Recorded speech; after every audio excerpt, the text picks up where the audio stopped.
नमः सिद्धेभ्यः।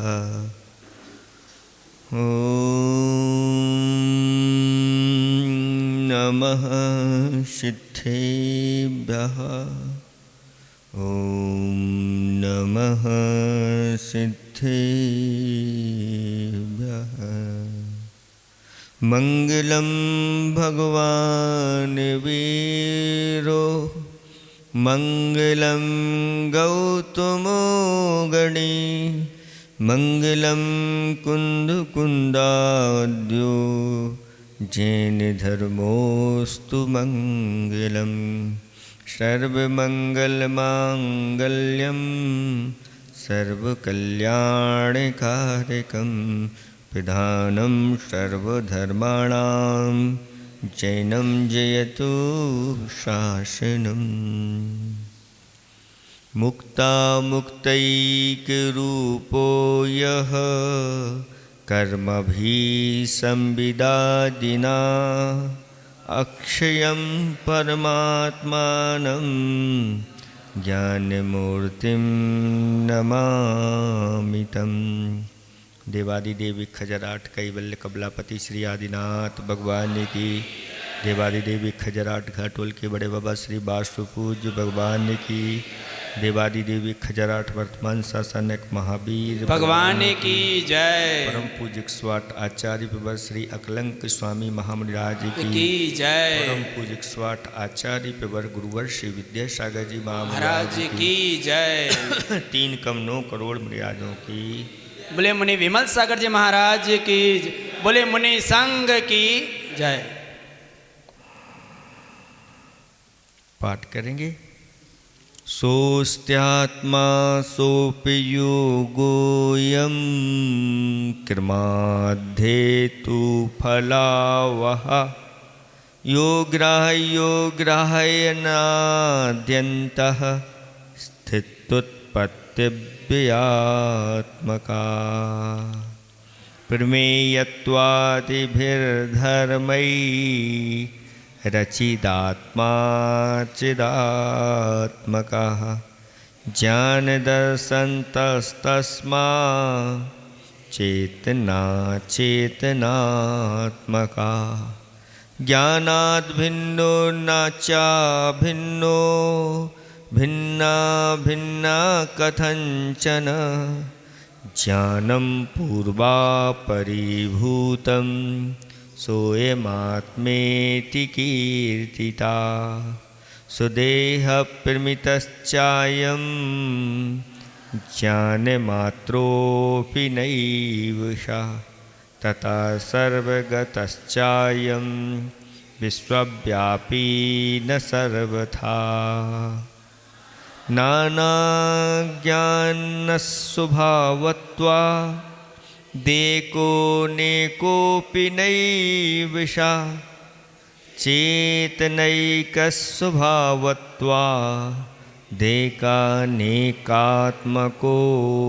भवेत् सवक्तव्या स्वरूपाद्यैर्निर्वाच्यः परभावतः तस्मान्नैकान्ततो वाच्यो नापि वाचामगोचरा।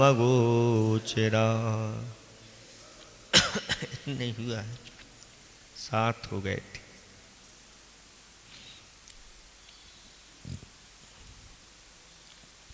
धर्म स्नेही भव्यात्माओं, कल 2 छंदों के माध्यम से आपने आत्मा का स्वरूप जाना था।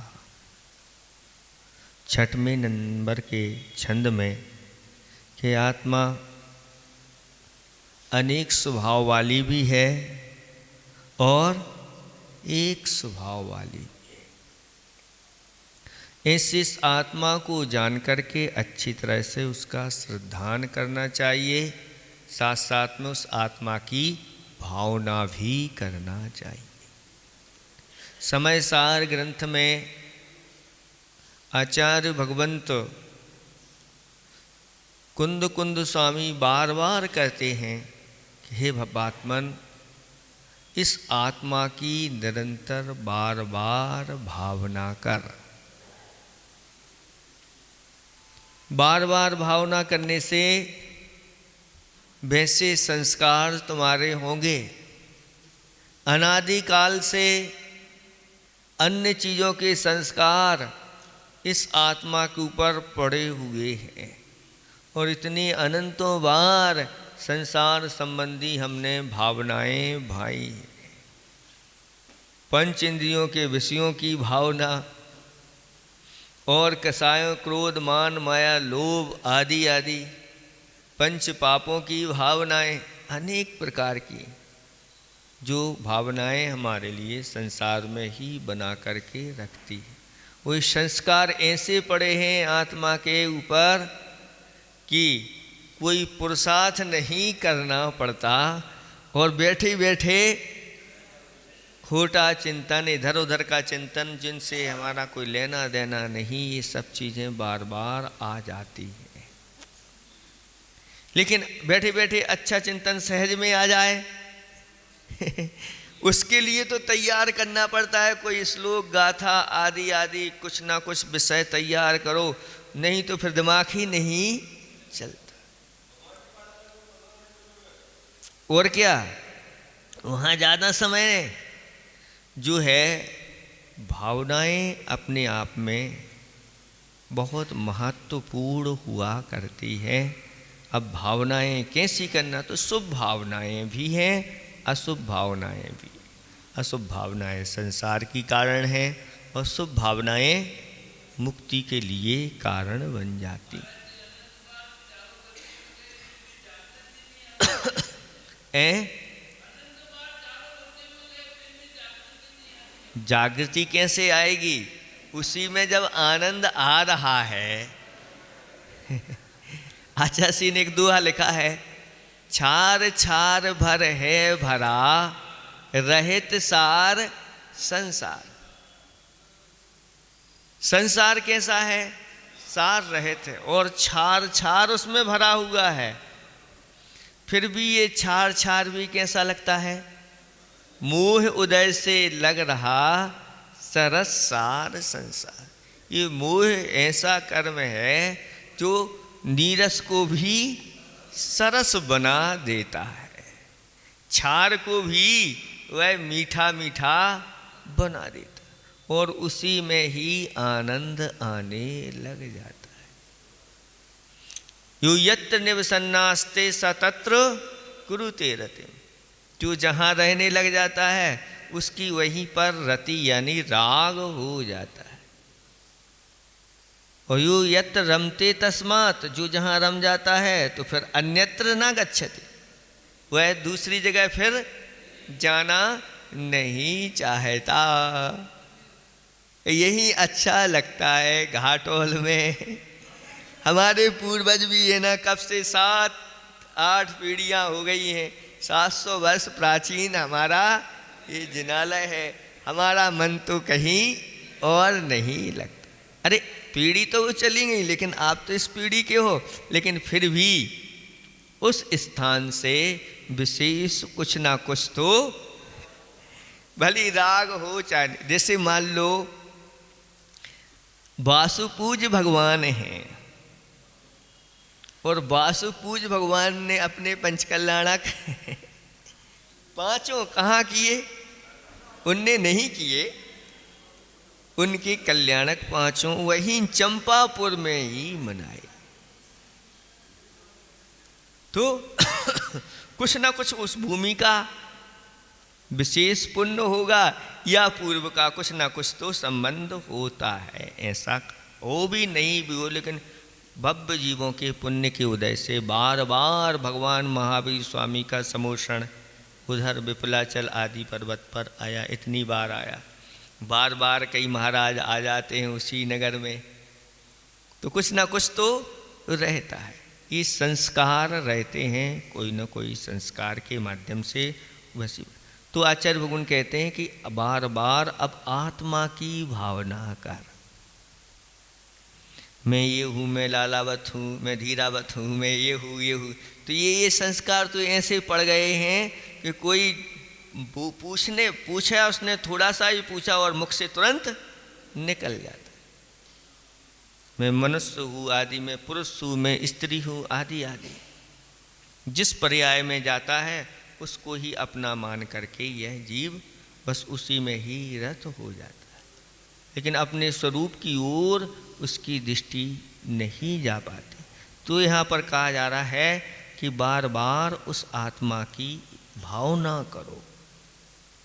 अनेक प्रकार से उस आत्मा की भावना आप कर सकते हैं।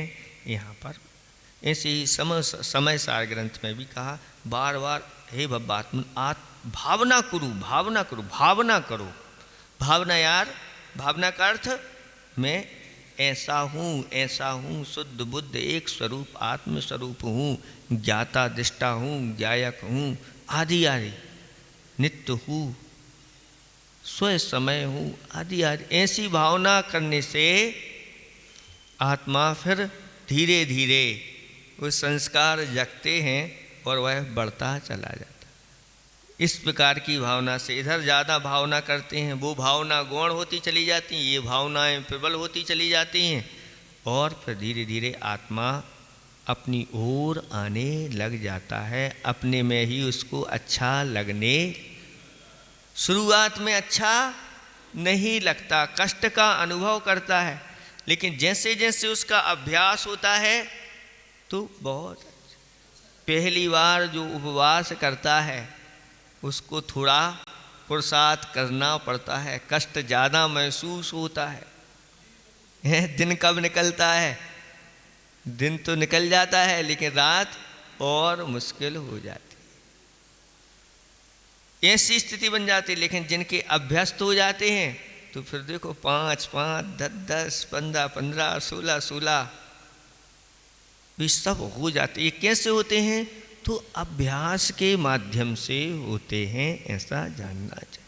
तो आत्मा ज्ञान पर्यायों की अपेक्षा से या गुणों की अपेक्षा से नाना स्वभाव वाला है और चेतन स्वभाव की अपेक्षा से या द्रव्य दृष्टि की अपेक्षा से आत्मा एक स्वभाव वाला भी है, ऐसा जानना चाहिए। अपने स्वभाव की ओर जब दृष्टि चली जाती है तो व्यक्ति को बहुत संतुष्टि हो जाती है। आचार्य ने एक दोहा, एक हाइकू बनाया था कि प्रायः अपढ़ दीन पढ़े मानी पे बिरले ज्ञानी। प्रायः जो अपढ़ होते हैं वो दीन रहते हैं, उन्हें कुछ नहीं आता। कोई कछु भी कह दे, हो ये शांत बैठ जाओ, अपन को कछु आते ही नहीं है। वो दीन बने रहते हैं। थोड़े किसी को कुछ थोड़ा सा आता है तो वो बिल्कुल स्वामी बन जाता है। जिसको कुछ नहीं आता तो वह चुपचाप, आप तो जो कुछ बताना सो बता दो, आप जहाँ कहो वहाँ चलने के लिए तैयार हैं, आप तो आगे हो जाओ पीछे से, तो दीन बन जाता है। प्रायः अपढ़ दीन होते हैं और पढ़े मानी जो पढ़ लिख जाते हैं तो फिर तुम्हें कात है, कुछ पढ़े लिखे हो नहीं। हमने तो बहुत कुछ पढ़ा लिखा है और पढ़ करके आते हैं कि पढ़ा है। लड़का कैसा है? पढ़ा है। तो भाई लड़की कैसी है? तो पढ़ी है। बस इतना परिचय हो गया, आगे यात्रा हो जाती है। लेकिन पढ़ करके अगर मान हो गया तो प्रायः मान हो जाता है। लेकिन ज्ञानी जो होते हैं वो बिरले होते हैं। यानी ज्ञानी वो कहलाते हैं जिनके पास अल्प ज्ञान है तो भी ज्ञानी हैं और बहुत ज्ञान है तो भी। और अल्प ज्ञान होते हुए किसी ने कहा कुछ तुम्हें कुछ नहीं आता, तो नहीं आता, और तुम्हें सब कुछ आता है तो भी उसमें फूलते नहीं, मान नहीं करते। दोनों में वह समभाव रखने वाले ज्ञानी होते हैं। इसलिए ज्ञान की ओर अपनी दृष्टि चली जाए कि मैं अनंत ज्ञान का स्वामी हूँ, अनंत गुणों का मैं पिंड हूँ, चेतन मेरा स्वभाव है, इसकी ओर दृष्टि चली जाती है तो फिर व्यक्ति संभल जाता है, वह गाफिल नहीं होता, उलझता नहीं और अपने आप को शांत बना करके रखता है। सच। और कल ये भी कहा था 7वें नंबर के इस छंद में कि वह आत्मा अपने स्वरूप आदि से वह वक्तव्य है यदि कहने योग्य है, तभी तो उसका वर्णन शास्त्रों में विस्तार से मिलता है। और प्रभाव की अपेक्षा से देखें तो वह वाच्य नहीं है, दोनों प्रकार से वाच्य भी है, कथनचित और वाच्य नहीं। अब इसके आगे 8वें नंबर का ये छंद आता है, इसको देखते हैं। सस्याद विधि निषेधात्मा, सस्याद विधि निषेधात्मा, स्वधर्म परधर्मयोः, स्वधर्म परधर्मयोः, समूर्ति समूर्तिर बोध मूर्तित्वा, समूर्ति बोध मूर्तित्वा, दमूर्तिश्च विपर्ययात्, दमूर्तिश्च विपर्ययात्, सस्याद विधि निषेधात्मा, स्वधर्म परधर्मयोः, समूर्तिर्बोध मूर्तित्वा, दमूर्तिश्च विपर्ययात्। पढ़ो।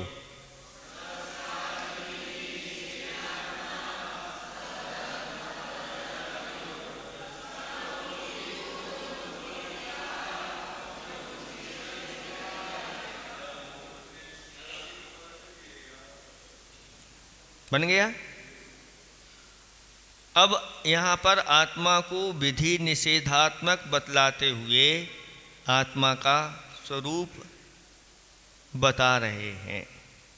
क्या कह रहे हैं? सह माने हुआ है आत्मा कैसी है? स्याद विधि और स्याद निषेधात्मा।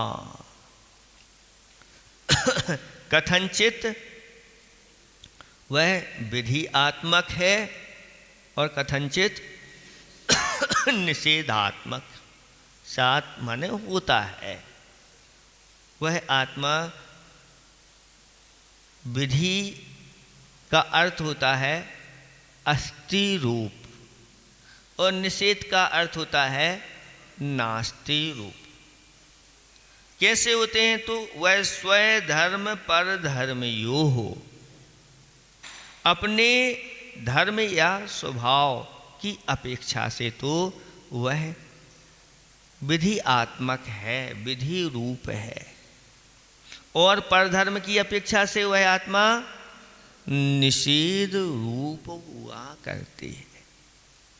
तो स्वय क्षेत्र, स्वय काल और स्वय भाव की अपेक्षा से तो आत्मा कैसी है? विधि रूप है। और पर क्षेत्र, पर द्रव्य, पर क्षेत्र, पर काल और पर भाव की अपेक्षा से वह आत्मा निषेधात्मक है। वस्तु वही है और उस वस्तु का जब हम कथन करते हैं तो उसी वस्तु में विधि निषेधात्मक दोनों चीजें छिपी हुई रहती हैं। जैसे किसी ने कहा कि मैं दिन में भोजन करता हूं, इसका अर्थ है कि ये रात में भोजन नहीं करता। वो कहे कि मैं रात में भोजन नहीं करता हूं, मतलब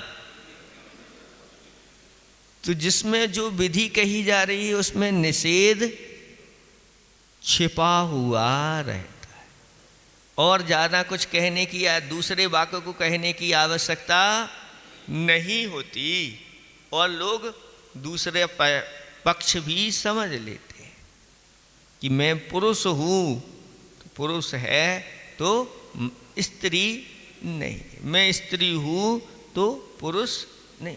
ये अस्ति नास्ति स्वभाव द्रव्य में एक ही समय में विद्यमान रहता है। ऐसे ही आत्मा है और आत्मा नहीं है। तो आत्मा कैसी है? तो ये चेतन गुण वाली है। तो चेतन गुण है तो अचेतन पदार्थों की अपेक्षा से वह नहीं है, ऐसा हम लगा सकते हैं। विधि निषेध का यही अर्थ है। वर्तमान में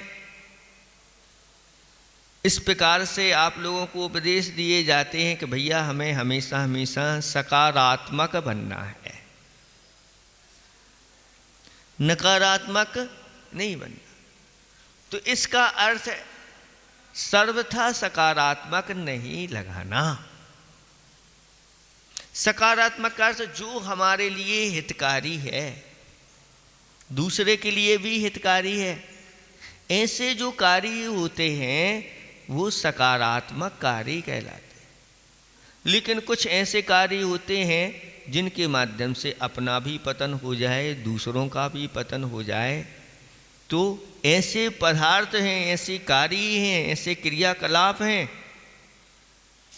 अब वो कोई कहे कि भैया आओ आप इस प्रकार के कार्य कर लो, भैया हम महाराज ने तो कहा था कि सकारात्मक रहना, किसी को कुछ मना नहीं करना। किसी ने कहा ये रात में भोजन कर लो, अब मना कैसे करें? कुछ लोग कहते हैं मना नहीं कर सकते, ये मना करना लोगों को अच्छा नहीं लगता। नहीं, दोनों प्रकार से विधि से भी और निषेध से भी कथन करने में हमें कोई बाधा नहीं। जहाँ हमारी रक्षा सुरक्षा हो रही है वहाँ आप स्पष्ट मना कर सकते हैं।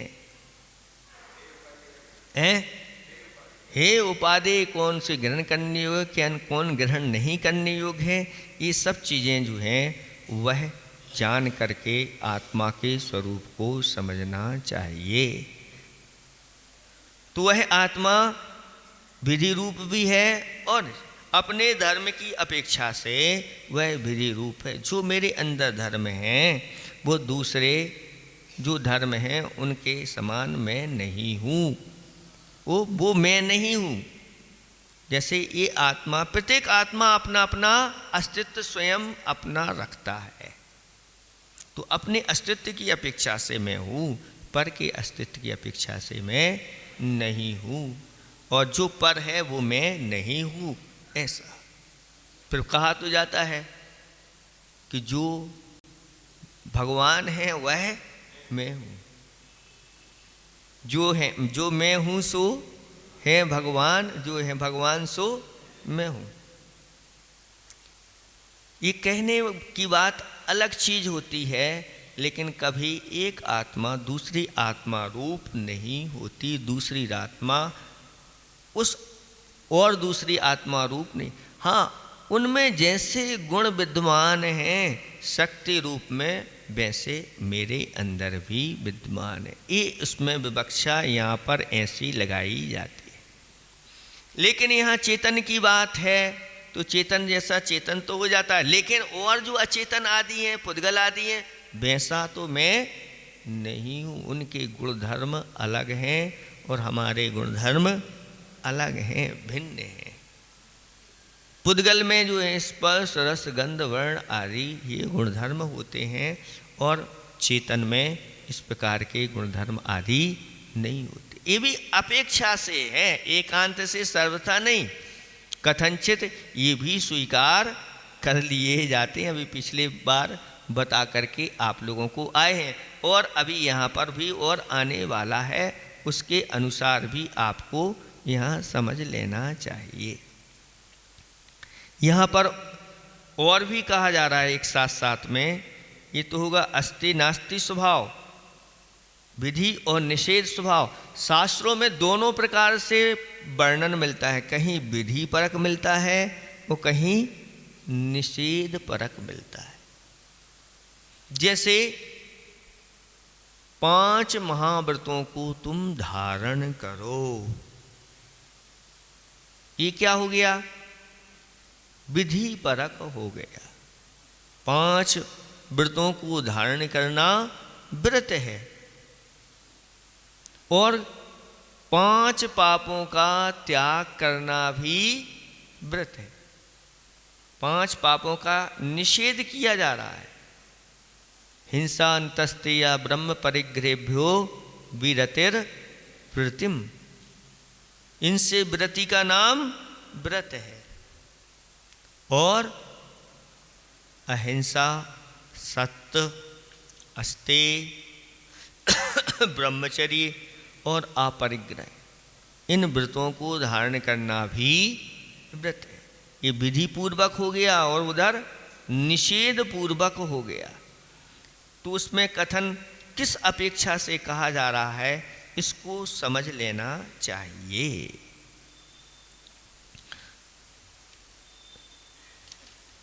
समूर्ति बोध मूर्तित्वात् अमूर्तश्च विपर्ययात्। अब यहाँ पर आत्मा को मूर्तिमान कहा जा रहा है।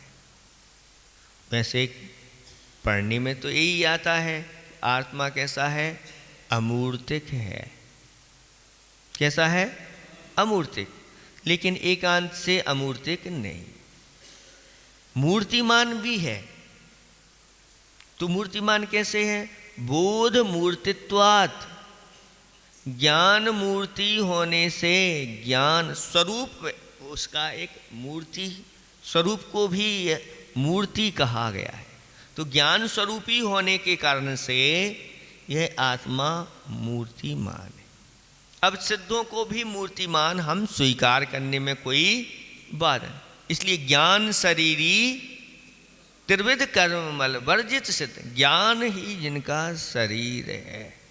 शरीर यानी स्वरूप है, आत्मा है, उसकी अपेक्षा से उनको ज्ञान शरीर। वहाँ कोई शरीर है क्या? तो ये शरीर सब पुद्गल संबंधी कोई शरीर उनके नहीं, ज्ञान ही स्वरूप है या ज्ञान ही जिनका शरीर है। और ज्ञान वाले होने से वह शरीरी कहलाने लगे। शरीर है जिसके पास वह शरीरी। तो ज्ञान ही जिनके पास शरीर है, ज्ञान ही जिनके पास मूर्ति है, ऐसा आत्मा मूर्तिमान कहलाता है। चाहे संसार में रहे, चाहे सिद्धों में रहे, मुक्त अवस्था में रहे, इस अपेक्षा से तो वह मूर्तिमान है। और इससे ठीक विपरीत अपेक्षा से वह अमूर्तिक है।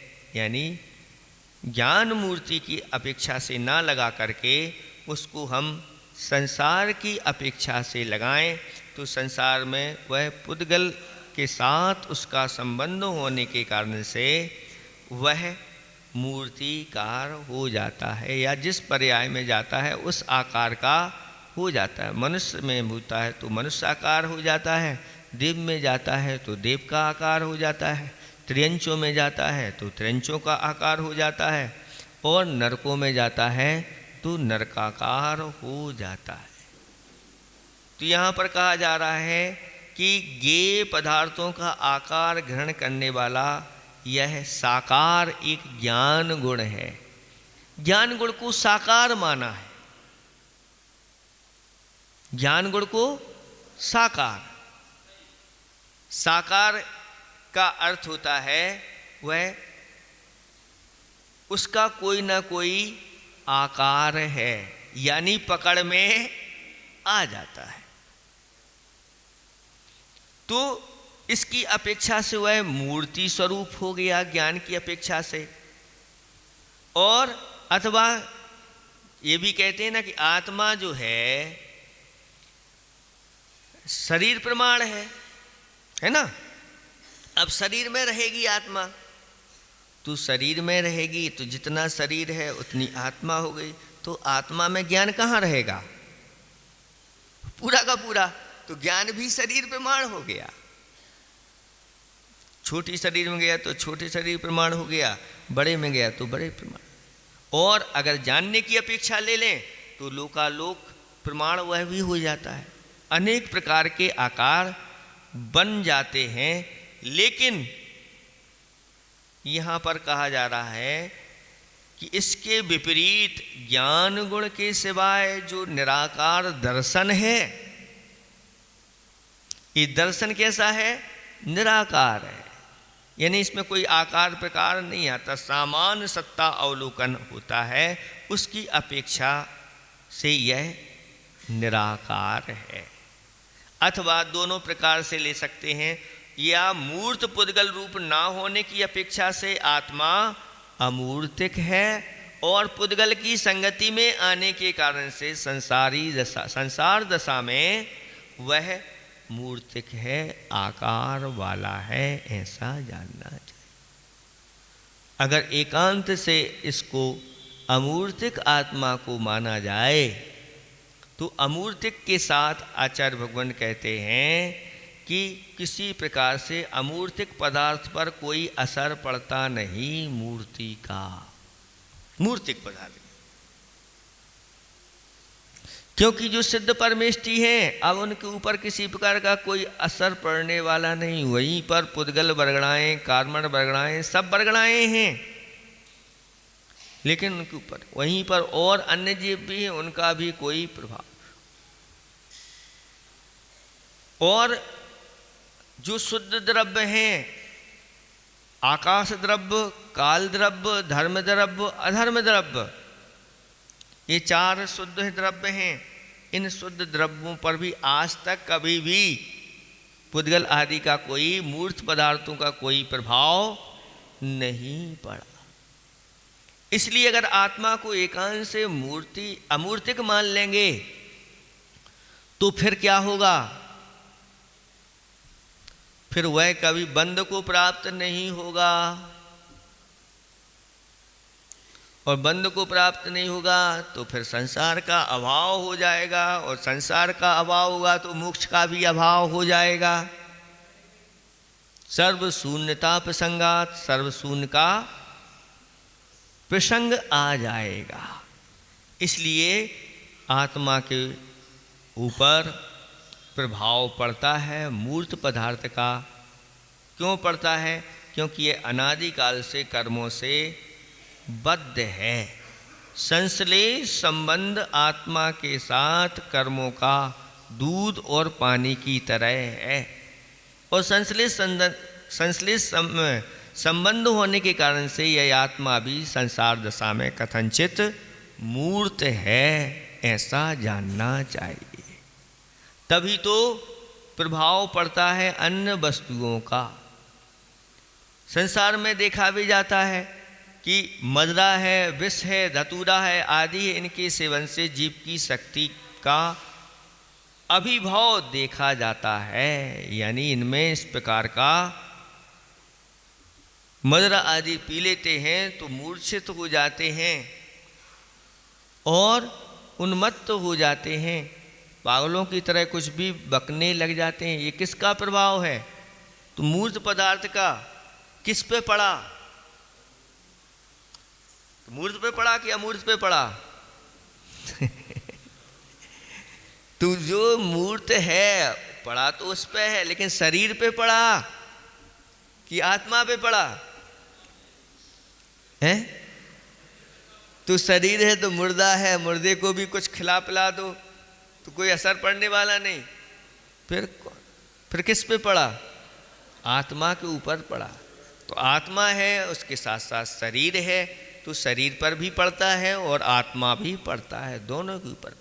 कथनचित आत्मा खाता भी है, कथनचित आत्मा नहीं खाता है। इस प्रकार की ये व्यवस्था जो समझ लेता है तो फिर नहीं। अगर पुद्गल के ऊपर पुद्गल का ही प्रभाव पड़ता है,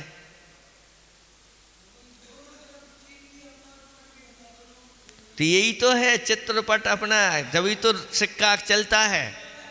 सिक्का जो होता है उस पर चित्र भी होता है और पट भी होता है, तो वह चलता है सब जगह। और अगर एक तरफ वाला हो और एक तरफ घिसा हो तो चलेगा क्या? नहीं चलेगा, लेकिन फिर भी चला रहे हैं लोग। यही बड़ी विचित्रता है। और लोग उसको भी, खोटे पैसों को भी अपने जेब में रख करके अच्छी तरह से। एक यार क्या हुआ कि एक कोई जोहरी का पुत्र था, तो पिताजी उसके लिए कुछ रत्न छोड़ करके चले गए, और उसने समझा कि ये तो बहुत रत्न दे गए पिताजी, रखे हैं सब कुछ है। लेकिन वह जोहरी नहीं था, और वह अपने कोई संबंधी जो थे उनके पास गया, वह जोहरी थे, और उन्होंने वो रत्न लेकर के गए। तो कहा कि ये पिताजी दे के गए हैं, इनका जो भी कीमत हो हमें दे दो। तो उसने कहा कि भाई अभी तुम इनको अपने पास रखो और कुछ दिन आकर के हमारी दुकान पर बैठो, सीखो कैसे रत्न कौन कौन क्या क्या होते हैं।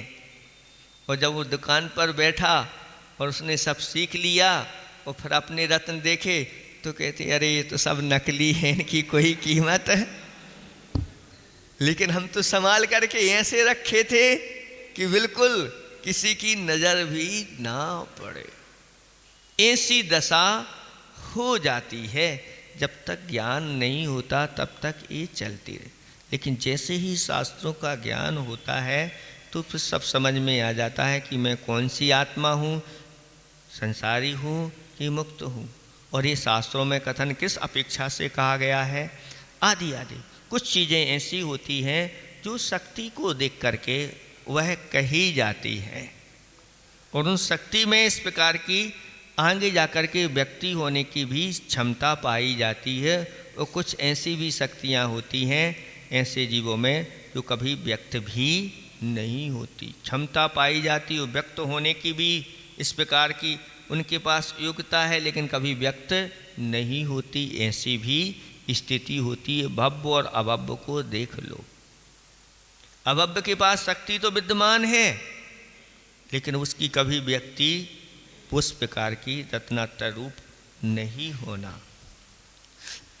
और एक भव्य में भी शक्ति विद्यमान है, लेकिन फिर भी कुछ ऐसे भव्य होते हैं जिनके लिए निमित्त नहीं मिलेगा तो उनकी भी शक्ति कभी, लेकिन उनके पास शक्ति की व्यक्ति होने की क्षमता है तो हम उसको उस प्रकार से कह देते हैं। लेकिन किन्हीं के पास शक्ति नहीं भी है तो भी कहा जाता है सब्बे शुद्धाऊ शुद्ध न, चाहे भव्य हो चाहे अभव्य हो, चाहे एक इंद्रिय हो चाहे पंच इंद्रिय हो, चाहे निगोद वाला हो चाहे कोई वाला हो, सब्बे शुद्धाऊ कह दिया। तो ये नय तो कहता है कि भाई सब इस नय की अपेक्षा से तो सभी जीव शुद्ध हैं, कोई भी अशुद्ध नहीं, लेकिन अपेक्षा से, एकांत से नहीं, सर्वथा नहीं। और जब विवक्षा समझ में आ जाती है तो फिर लड़ाई झगड़ा नहीं होता। तो यहाँ पर कहा जा रहा है कि संसारी यह प्राणी संसार दशा में कर्मों से सहित होता है तो वह मूर्तिक है, कथनचित मूर्छ। अगर शक्ति की ओर देखें तो संसारी अवस्था में भी हम अमूर्तपना घटा देते हैं, लेकिन व्यक्ति रूप में तो घटेगा अमूर्तपना, सिर्फ सिद्धों में ही घटेगा। शक्ति रूप, व्यक्ति रूप में, शक्ति रूप में यहाँ भी आप घटा सकते हैं। इस प्रकार से ये कथन आचार्य भगवंतों ने कहा।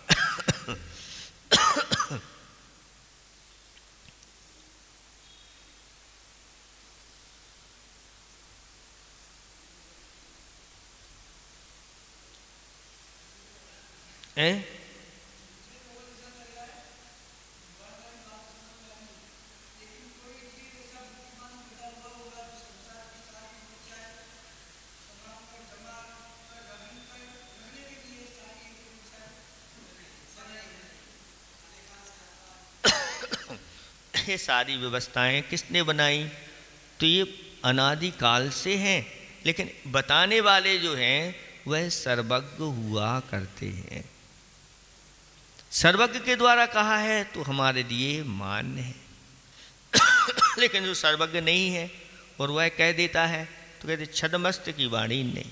सर्वज्ञ ने कहा है, फिर वह छद्मस्त भी कह दे कि ये सर्वज्ञ ने कहा है तो हमें स्वीकार है, क्योंकि सर्वज्ञ का हमें लक्षण पता है। सर्वम जानाति इति सर्वज्ञ, जो सबको जानते हैं वह सर्वज्ञ कहलाते हैं। और फिर उनकी वाणी में जब वर्णन आता है तो अस्ति नास्ति का जब वर्णन आता है तो एक अस्ति नास्ति प्रवाद पूर्व है, जिसमें 60 लाख पदों के द्वारा कितने 60 लाख पद, ये पद नहीं जो आपके इस श्लोक में होते हैं, ये पद नहीं, बहुत बड़ा प्रमाण बताया गया उन पदों का। ऐसे उन पदों के द्वारा अस्ति नास्ति रूप इस जीव का विस्तार किया गया है। ऐसी महिमा है जिनवाणी की। और उसमें ये कहा गया है किस अपेक्षा से। अब आ जाओ, कौन है पूछने वाला, सब विस्तार से वर्णन किया जा रहा है। यहाँ तो अपनी बुद्धि जितनी चल रही है उतनी बस स्वीकार कर लो, जिसमें सार है, ज़्यादा मेहनत करने की आवश्यकता नहीं।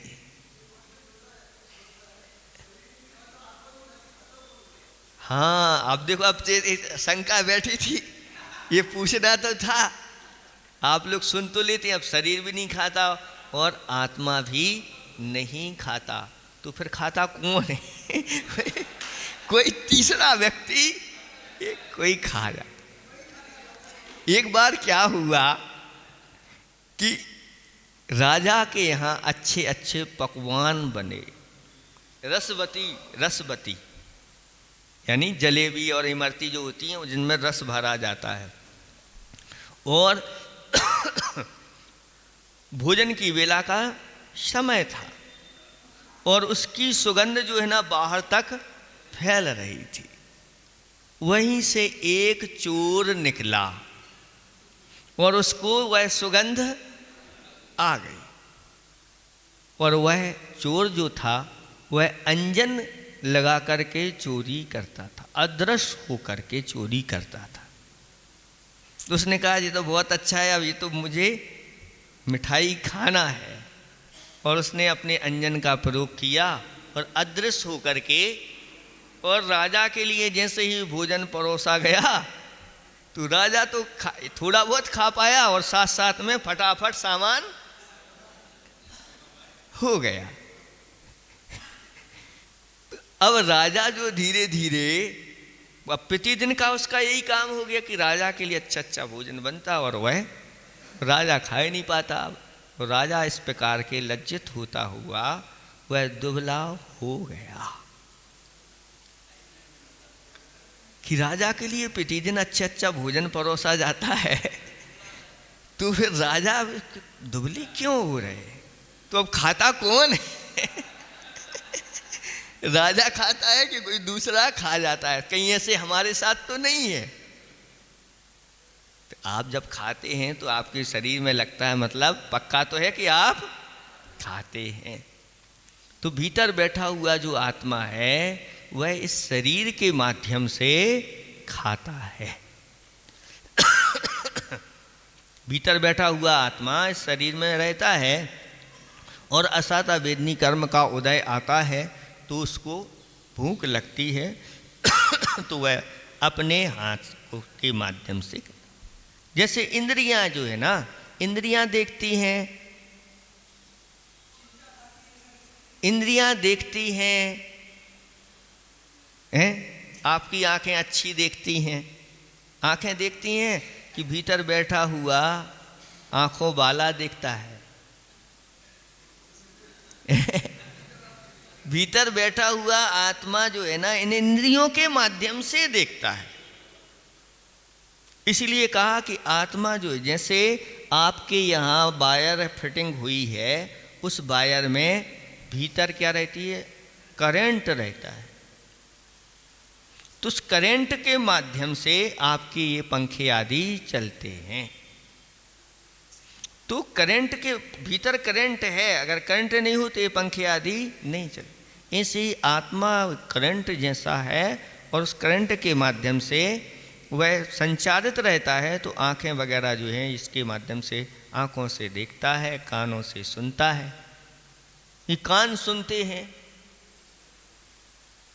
आँख देखती है, ये कहा जाता है।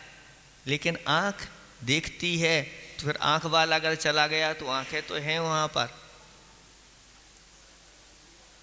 हैं? हाँ, एक माध्यम है, ये निमित्त है, निमित्तों के माध्यम से वह जान। आँखें खराब हो गई तो आँखों वाला जो है वह देख नहीं पाता, लेकिन आँखों वाला तो है, लेकिन उपकरण खराब हो गए तो देख नहीं पा रहा, दिख नहीं रहा उसके लिए।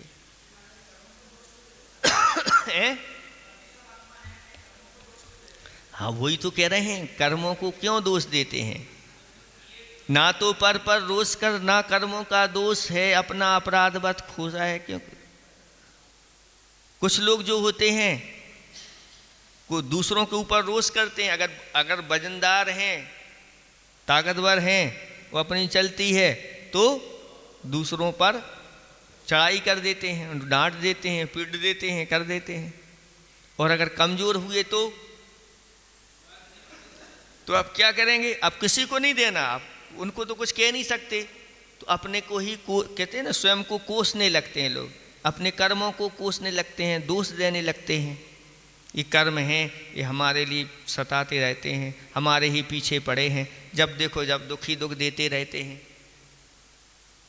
आप भगवान के यहाँ भी भक्ति करते हैं ना, दुष्टन देव निकार साधुन को आप बिल्कुल सीधे बन जाते हैं आप भगवान के सामने। महाराज भगवान हम तो बिल्कुल सीधे साधे हैं, जो कुछ करने वाले हैं ये कर्म ही करते रहते हैं, ये कर्म ही हमारे लिए कराते रहते हैं। ये दुष्ट हैं, इनको निकाल दो, हम तो साधु हैं, सज्जन हैं। लेकिन करने वाला कौन है? हम स्वयं करते हैं तो कर्म बनते चले जाए। कर्म तो जड़ हैं, लेकिन उनके पास इस प्रकार के स्पर्श आदि गुण पाए जाते हैं। उनके माध्यम से रुक्ष और स्निग्ध गुणों के कारण से आत्मा राग द्वेष करती है और वह कर्म बंधन को प्राप्त हो जाती है। तो जब आत्मा यहाँ पर कर्म सहित रहती है, उस कर्म के उदय में जब उसको क्षुधा लगती है तो वह भोजन करता है आत्मा। लेकिन किसके माध्यम से करता है? तो कहते हैं शरीर के माध्यम से करता है। हाथ से ग्रास उठाता है, मुख में रखता है, चबाता है, फिर अंदर जाता है तो बस चमक आ जाती है, चमक आ जाती है, यानी उसका पूरा का पूरा परिणमन होता रहता। अगर जीव नहीं हो तो कुछ भी परिणमन नहीं होता। इसलिए एकांत से आत्मा खाती ही है, ऐसा नहीं है। कथनचित खाती है, कथनचित नहीं खाती। संसार में जब क्षुधा लगती है तो भोजन करते हैं, और मुक्त अवस्था में वह नहीं खाते। कुछ ऐसे भी हैं जो संसार अवस्था में भी वह भोजन नहीं करते। केवली भगवान केवल ज्ञान होने के बाद फिर उनके कबलाहार नहीं होता। तो यहाँ भी हम किसी अपेक्षा से सारी चीज़ें घटा देते, लेकिन ऐसा नहीं कहना कि भैया आत्मा थोड़ी खाती है, खाने वाला तो शरीर है। ऐसा नहीं, एकांत से ऐसा नहीं। कथनचित शरीर भी खाता है, ऐसा कह सकते हैं। कथनचित आत्मा भी खाती है, कथनचित आत्मा शरीर के द्वारा वह भोजन करती है। इस प्रकार के कथनचित शब्द लगाना आप लोग सीख जाओ, बस फिर आनंद ही आनंद है और कोई चिंता की बात नहीं है। और अपेक्षा जहाँ लगा लेते हैं तो फिर कोई बाधा नहीं। किसी अपेक्षा से तो मैं ऐसा हूँ, कोई मूर्ख भी कह दे तो भी हमें फिर गुस्सा नहीं आएगा, क्योंकि किसी अपेक्षा से तो मैं मूर्ख हूँ। और कोई ज्ञानी भी कह दे तो आनंद भी नहीं आएगा। क्यों? क्योंकि भैया ये तो सब ज्ञानी हम ही नहीं, ये भी ज्ञानी हैं, वो भी ज्ञानी हैं, और सभी प्राणी ज्ञान की अपेक्षा से तो ज्ञानी हैं, ऐसा जानना चाहिए। किसी अपेक्षा से अज्ञानी है।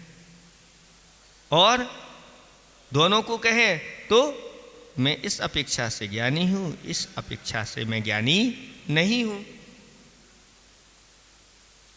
और अगर दोनों को एक साथ कहें तो मैं अवक्तव्य हूं। इस प्रकार से 7 भंग, इसके अलावा और कोई नहीं। जिज्ञासाएं 7 प्रकार की होती हैं और इनके माध्यम से हो जाता है। तो देखें इसको थोड़ा सा और एक बार देखें।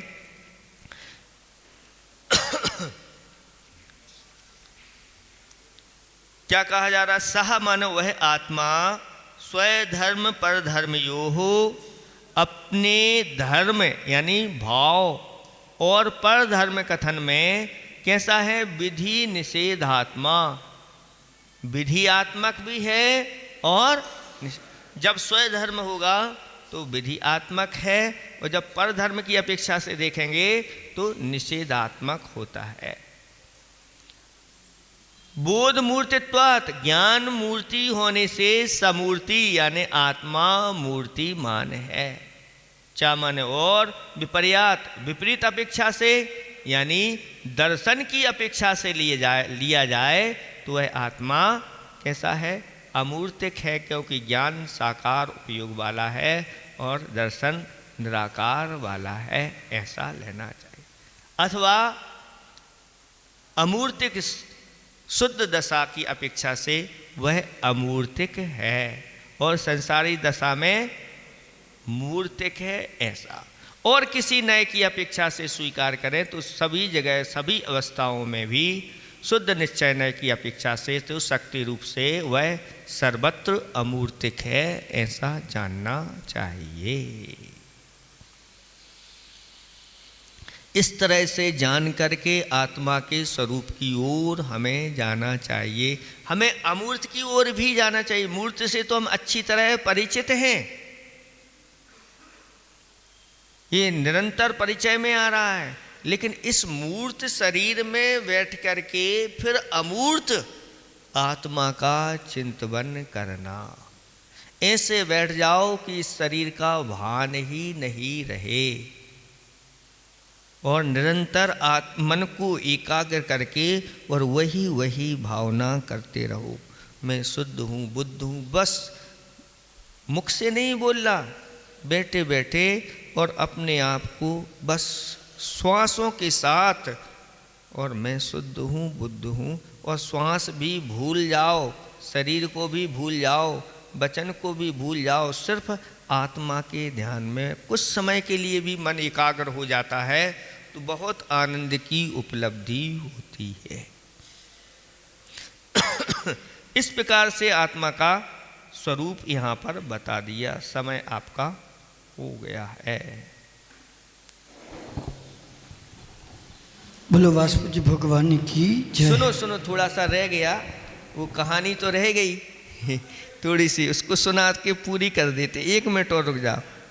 वो कहानी जो थी, ऐसे प्रतिदिन करता था तो वह राजा दुर्बल हो गया। कैसा हो गया? दुर्बल हो गया। तो मंत्रियों को चिंता हुई, तो मंत्री ने पूछ लिया राजन से कि इतनी कौन सी कोई चिंता आपको है? तो बता दिया राजा ने कि ऐसा ऐसा है। तो विचार किया ने कोई अदृश्य शक्ति यहाँ साथ में आकर के भोजन करती। अब अदृश्य शक्ति कौन है, क्या है, उसको जानने के लिए और फिर मंत्रियों ने क्या किया कि जब वो शक्ति आई अदृश्य शक्ति, तो नीचे कुछ ऐसे सूखे हुए पत्र वगैरह डलवा दिए और वह वहाँ से जब वो आया तो पत्तों की आवाज़ आ गई, चर चर चर चर। हाँ ठीक है, आज अच्छे से इनको भोजन कल लेने दो, कल इनको ठीक किया जाएगा। और दूसरे दिन व्यवस्था बना दी कि धुआं के घड़े भट कर के रख दिए और वहाँ पर कुछ मल्लों को भी बिठा दिया। और जब दूसरे दिन वह खाने के लिए आया तो वह मटकों में से धुआं छोड़ दिया गया और छोड़ने से उसकी आंखों में जैसे ही धुआं गया वो अंजन गुटिका बाहर निकल गई और वह दृश्य हो गया जो खाने वाला था और उसको अच्छी तरह से पकड़ करके मल्लों के द्वारा और मार लगाई और उसको राजा की तरफ से मृत्यु दंड दिया गया उस चोर के लिए। और जाकर के जंगल में उसको एक वृक्ष के डाल से उसको लटका दिया गया और ऐसा लटका दिया कि वह किसी प्रकार का प्रतिकार ना कर सके और जंगल में आकर के पशु आके जो भी हैं जानवर उसको खा भी सके। लेकिन ऐसी स्थिति थी उस चोर की और वहीं से एक दयालु करुणावान सेठ जी निकले। उस चोर का कंठ सूख रहा था, कोई पानी पिला दे। वो पानी पानी कर रहा था। सेठ जी वहाँ से निकले, सेठ जी को दया आ गई और वह भी कहता है सेठ जी आप तो दयालु हैं, मुझे पानी पिला दो बस, और मेरी कोई इच्छा नहीं। तब सेठ जी ने कहा यहाँ पानी कहाँ से लाएं, कहीं दूर खोजना पड़ेगा। मेरे गुरु महाराज ने एक मंत्र दिया है, मेरे गुरु महाराज ने मंत्र दिया है, कहीं मैं उसको भूल ना जाऊं, इसलिए तुम इसको अच्छी तरह से याद रखना। वो कहता है मंत्र मुझे दे जाओ, हम उसको याद रखेंगे जब तक जल लेकर के आ जाना। और वह मंत्र क्या था? नमोकार मंत्र उस चोर को दिया और दोनों हाथ जोड़ करके वह उस नमोकार मंत्र को पढ़ता रहा। सेठ जी जब तक पानी लेकर के आए तब तक तो उसके प्राण ही निकल गए। लेकिन नमोकार मंत्र पढ़ते पढ़ते उसके प्राण निकले तो वह जाकर के स्वर्ग में जाकर के देव हो गया। जिसने जीवन पर्यंत चोरी की और अंत में आयुबंध उस समय उसका पहले नहीं हुआ था और उसी समय हुआ। और वह तो ये है विधि कि चोरी के फलस्वरूप तो उसको सजा मिली, लेकिन नमोकार मंत्र की शरण में वह पहुंच गया। वह चोर भी आगे जाकर एक चोर की कथा आती है इस प्रकार की। तो कौन खाता है इसका स्पष्टीकरण तो हो गया होगा। तब आत्मा भी नहीं खाता और शरीर भी नहीं खाता, तो कौन खाता है? शरीर से मिला हुआ कर्मों से संयुक्त यह आत्मा खाता। अकेला आत्मा नहीं खाता और अकेला शरीर भी नहीं खाता, दोनों का।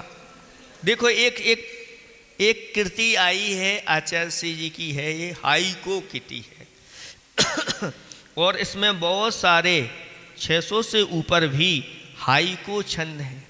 ये हाइको सामान्य हाइको नहीं, गुरुदेव के चिंतन मनन के बाद पूरा सार निकाला गया है और ये सूत्र के रूप में हाइको रहते हैं।